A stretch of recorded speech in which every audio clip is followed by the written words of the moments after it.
As far as pronunciation actually goes, before I get into that, the leap stone we got lets you double jump, which has this really nice looking effect on the cape, where the cape becomes wings, which I really like. But as far as pronunciation and things like that go, there is a really excellent series on YouTube by a channel called John Learned. Never entirely sure how to say that. Some people say learn, some people say learned. But yeah, John Learned, called the Annotated Symphony of the Night, where he goes through the entire game,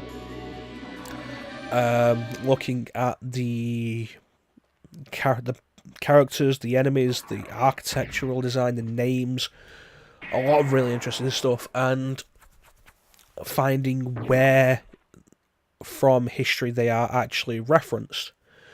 History, folklore, okay. It's very interesting stuff, and comparing the Japanese versions to the English versions. And if you're interested in both history and background detail on this game, it's really cool, and it's an interesting point of just how well done the localization for this game is. There's a lot of people, based entirely on the dialogue, a lot of people give this game a bad rap for its localization. The localization, I think, was handled entirely by Jeremy Blaustein. It'll be in the credits. Who was also the, if not the only, then definitely the primary localizer on the original Metal Gear Solid, which I think has the best script of any of the Metal Gear Solids, but that's besides the point. And it turns out he did such an excellent job on the localization of this, changing a lot of details and monster names to reference history that they didn't in the Japanese version, just to add a little extra cultural styling to the game. It's really neat. For example, the one I always remember is there is an enemy that will appear later in the game called Yorick. It's a headless skeleton that is constantly kicking its head around. In Japan, it's just called Football Skeleton, but in the English version, it was changed to Yorick, a reference to Hamlet. The infamous line, "Alas, poor Yorick, I knew him," which, you know, is a lot more interesting than just calling it Football Skeleton, as hilariously awful that might be. So now we've got the Leap Stone. We are going to head... Where am I going to head? The Colosseum, that's where we're going to go. I was thinking the Underground Caverns for a minute, but the best route would be the Colosseum, because we could get another upgrade there that will allow us to keep moving forward with a minimum of backtracking. Backtracking is, of course, going to happen in a game like this, especially in your first time, but minimising it on repeat playthroughs is not that difficult. Another thing for if we keep going long enough doing other Castlevania games, I will say, as much as I enjoy other Castlevania games, like Aria of Sorrow may be the best of them. Honestly, it's a close tie between this and that. I haven't played any of them anywhere near as much as this. So while I'm going through Symphony of the Night here, knowing where to go, what to do to minimise the backtracking, if we play any others, I am going to be lost at some point. Guaranteed, because I will have forgotten where I need to go next. It's usually easy to figure out what abilities you need next to move to specific areas, but figuring out where those abilities were a little tricky when you don't remember the games all that well. Like I said, I've not played them anywhere near as much. Probably mostly due to accessibility. Because of course I have the original Symphony of the Night disc for the PlayStation. Then there was the it was released on PSP. PS3. It was released on PS3 as a PS1 classic, PSP as part of the Dracula X Chronicles, and it's just been so widely as available and accessible. Whereas the other games, Circle and Moon, Harmony of Dissonance, sorry, the Despair is a different game, and Aria of Sorrow were only on the Game Boy Advance, which I didn't have them on Game Boy Advance at the time. I only picked them up after I got a DS. And then, of course, Dawn of Sorrow, Portrait of Ruin, and Order of Ecclesia are still only available on DS. With the Game Boy Advance games, at the very least, they're available on Virtual Console on the Wii U, which is a very solid way to play them. Because M2, I think, are the company who did the emulation for the Wii U Virtual Console. Yeah, we'll get that. Did the emulation for the Virtual Console versions of the GBA games, and it is excellent emulation. Currently, they are doing the Sega Ages collection series of ports, emulations, remasters, whatever you want to call them, on the Switch, which are really interesting because they're not just, oh, here's the original game again. They are, here's the original game with a lot of interesting modern conveniences. Like, just yesterday, actually, I picked up the original Phantasy Star on Switch, which is a game, as a JRPG fan, which we may end up getting into at some point as I eventually cover JRPGs and spend way too long on them. I'm a big JRPG fan, and Phantasy Star, the original Phantasy Star, is not as easy a game to get into as the original Final Fantasy is.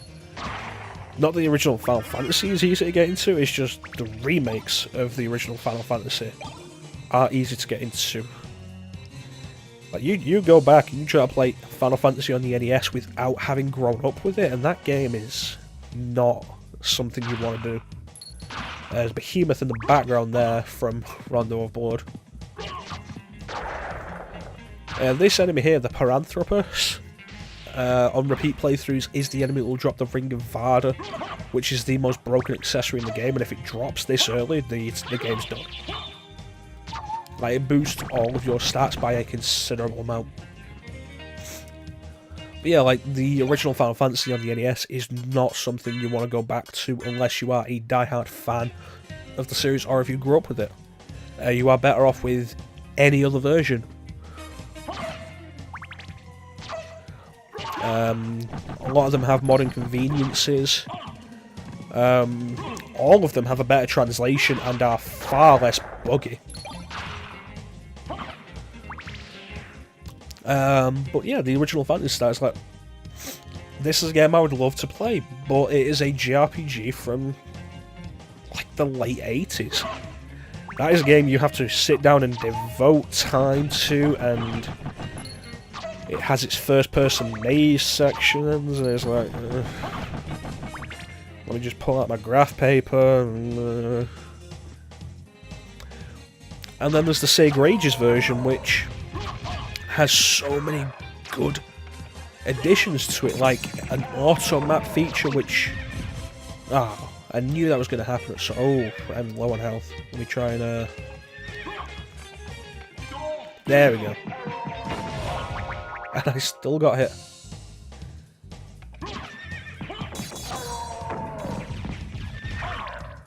That guy goes far.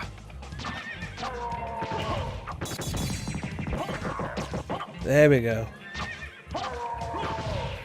But yeah, the Sega Ages version has like an auto mapping feature, and will keep you appraised of all of your character's health outside of battle and everything, and it's really interesting stuff. And it's the kind of accessibility features that don't lower the difficulty but make it more convenient to play, which I don't think you see a lot of ever, really. In a lot of cases it's either let's tone down difficulty or just change things entirely in a remake. You never see the kind of thing where let's go back to the original but just present it as it was, but with some quality of life features.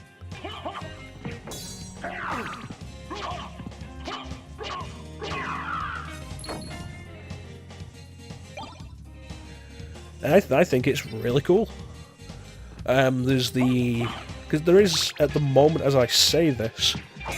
there we go. Let me get past you. As I say this, there is a sale on Sega games on the Switch eShop.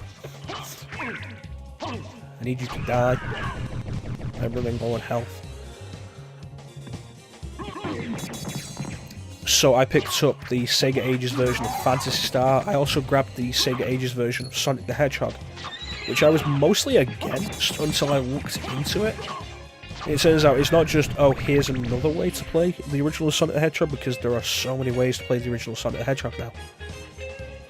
Okay, before going there, I want to go in the save room that's just above. Yeah, there are so many ways to play the original Sonic the Hedgehog. Like, do I need to pay again to get Sonic the Hedgehog on its own, not as part of a collection? It's like, I got the Mega Drive Classics for the Xbox One, which I'm going to complain right now, it doesn't have Sonic 3 and Knuckles, but as a way to play the original Sonic the Hedgehog, it's fine. It's part of a collection, you can play... That did a lot of damage. Let's try and soul steal this room. Just because it's a screen nuke, and those guys with the muskets there in the back are a problem. You get one shot per... Okay. Nope. Nope. Is this going to be something I have to fast forward and cut out in editing? Will it be? It might be. I'm... How much MP do I have? I have enough to do it once and then I'll have to recover some MP. Okay. Because Soul Steel costs 50 MP.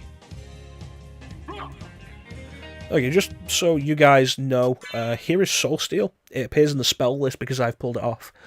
And I have to pull that off. Let me see if I can figure it out.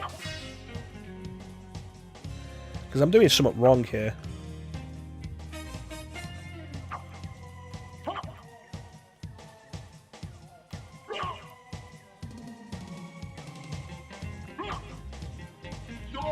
There we go. And the main reason for doing that is mostly just to get rid of the skeleton shooters. There's more of them. Shield Rod. A very broken weapon again. The skeleton rifleman cannot turn around, which means once you pass them, you're done. No more issue. Shield Rod is a very broken item. I will probably show it off a little bit later. I have the Night Shield now. I don't remember what that does. You know what? Let's show it off now. That's not what I'm after. There we go, the Shield Rod. If you press both attack buttons simultaneously, because this is technically an attack button, it's just we have a shield there instead of a sword.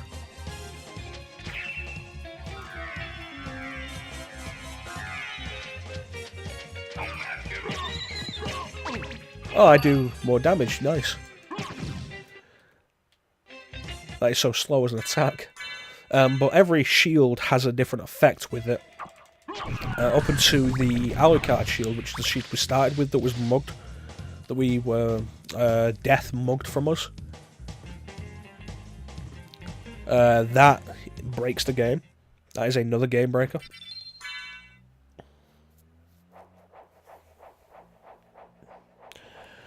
But what was I saying? Yeah, the Sonic on the Sega Ages version has a lot of interesting stuff. Adds in the drop dash feature from Sonic Mania, which was kind of interesting. Where you basically jump and land in kind of a spin dash and immediately shoot off without the charge up of the spin dash. We're going to have our first look at the main villain of the game here. Who are you? Open Hell's Gate. Come forth, my servants. The scent of your blood. You're a Belmont. Crush this flea who invades my castle. So again, another double team boss. This is Werewolf and Minotaur. Again, these guys were previously solo bosses. In Rondo of Blood, actually, these are the same sprites. That should give you an idea of just how broken Holy Water is if you spam it. It hits, I think, once every frame. And this is a 2D game on the PS1, so... So he says he's the lord of this castle. The American version would definitely... probably run at 60 frames a second. The European version would run a little bit slower than that. We get the Power of Mist, which is exactly what we came here for. Open this up. And now I'm going to use the library card that I got and teleport out.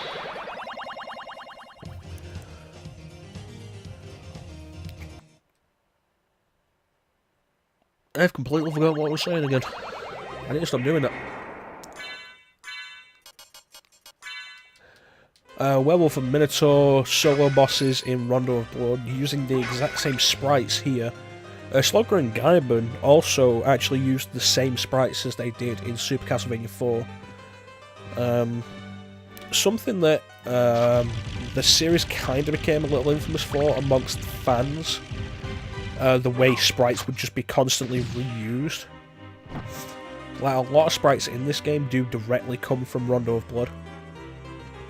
Like, the skeletons are just right out Rondo of Blood. There are other examples. There's a bunch of original ones as well, but the GBA games had to use their own sprites because the GBA... You couldn't put PS1 sprites on the GBA like that. You'd have to change them in some way.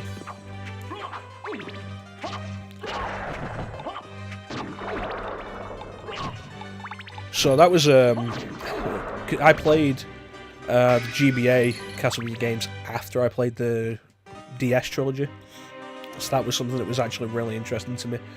Seeing new sprites for a lot of these enemies, because the DS games all reuse a lot of sprites. Like this Flea Man sprite reappears in the DS games, the same sprite. I hate the flea armors because you cannot just kill them in a single hit. It does not matter how strong you are. They technically have 2 life bars. There's the flea armor, and then once that's destroyed, the flea man jumps out. You cannot kill them in a single gun.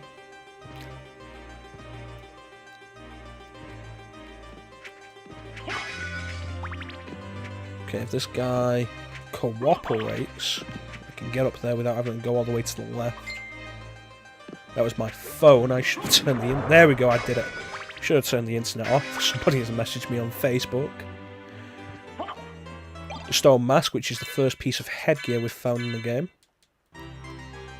This is a nice place to have a seat.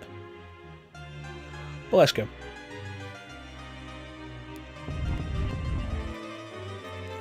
The Holy Rod here is a really interesting weapon. Topaz Circlet is lower but restored via poison. Not many enemies poison you in the game. The Holy Rod is equal in attack, although it's worth noting that it's Holy Elemental, which a lot of enemies are weak to in this game. Never really outright stated, but these elemental affinities, resistances and weaknesses do exist in the background.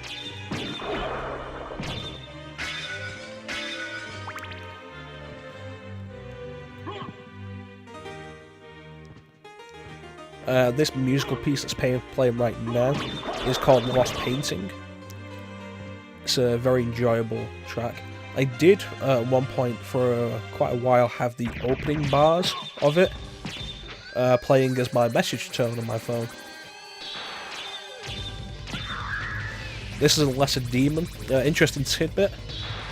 The Mudman here only appears summoned by this lesser demon. So if you kill the lesser demon before you kill the Mudman, or before he has a chance to summon the Mudman, or even before you kill the Mudman, because once you kill the lesser demon, the enemy summoned dies, you cannot complete the bestiary because it's the only place this enemy appears.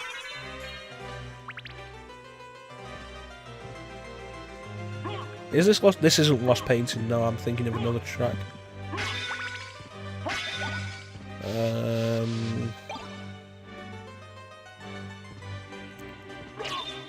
I can't remember where Lost Painting appears off the top of my head. I will point it out when it appears. So we use the mist to pass through that. Remember there was the barrier earlier.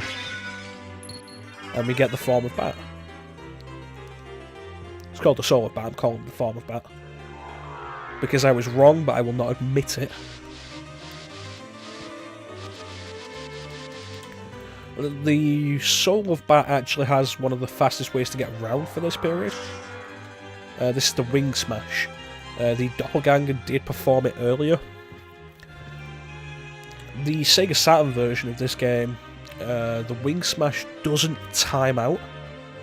In the in the PlayStation version here,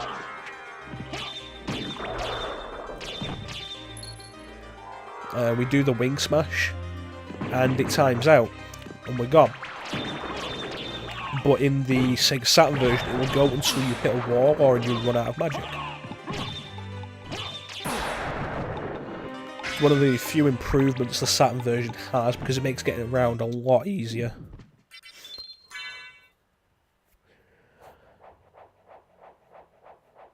I don't remember what this musical track is called.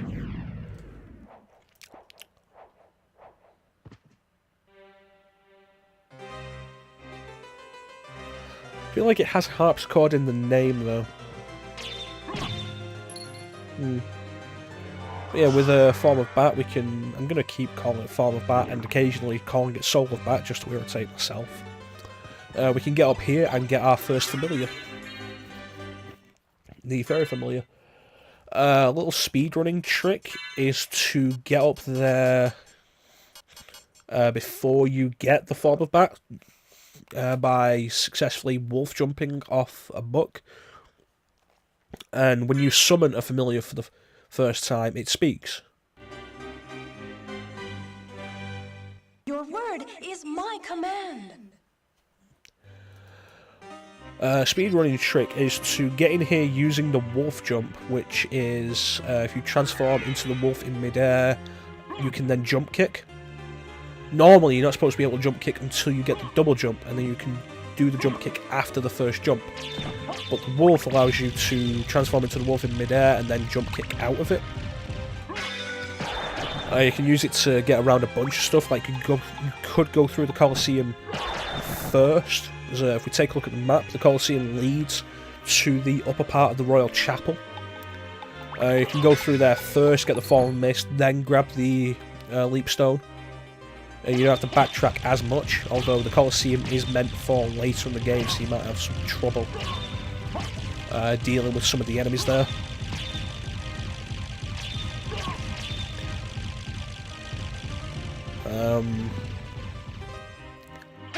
Yeah, the speedrunning trick, the speedrunning part of that is playing on a replay. The librarian sells an item called the Duplicator. Thank you, Fairy. Sells an item called the Duplicator, which, if you equip it, it's a chest piece.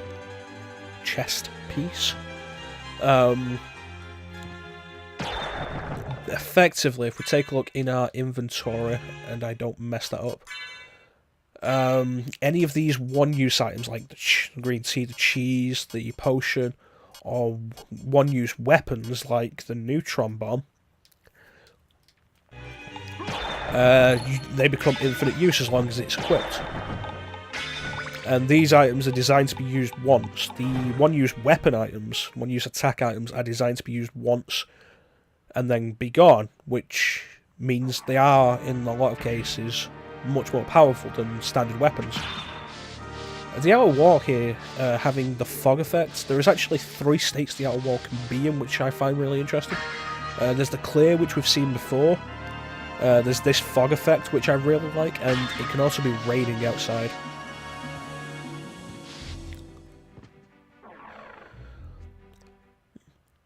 But yeah, the duplicator is the most expensive item the librarian has, and you could go through the entire game and not have enough money to purchase it. However, if you get the fairy familiar before you talk to the librarian,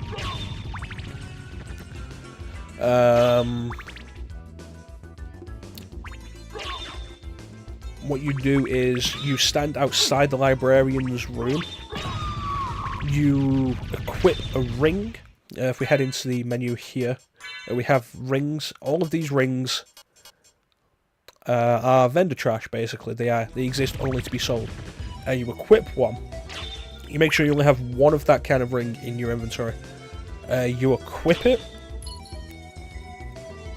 Do you? No, you don't equip it. You make sure you don't equip it. You activate the fairy familiar outside of the librarian's room. The fairy will start to speak, and once she starts speaking, you go into the librarian's room. It has to be the first time because the dialogue has to pop up with the librarian. And at that point, you are able to pause during the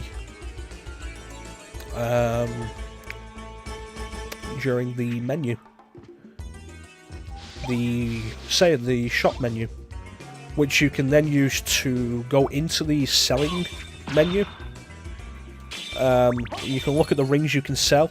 Make sure you have one of any of the rings, and then equip that ring while you are in the shopping menu, and then go into the selling menu and sell it. And what that does is it underflows the ring. You have sold a ring you do not have. Because it's equipped, it's not in your inventory. And the ring will then underflow to 255. So then you have 255 rings to sell.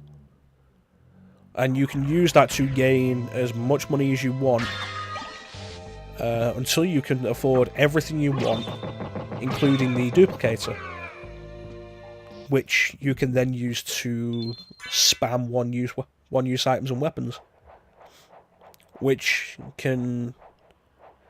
is another way to break the game.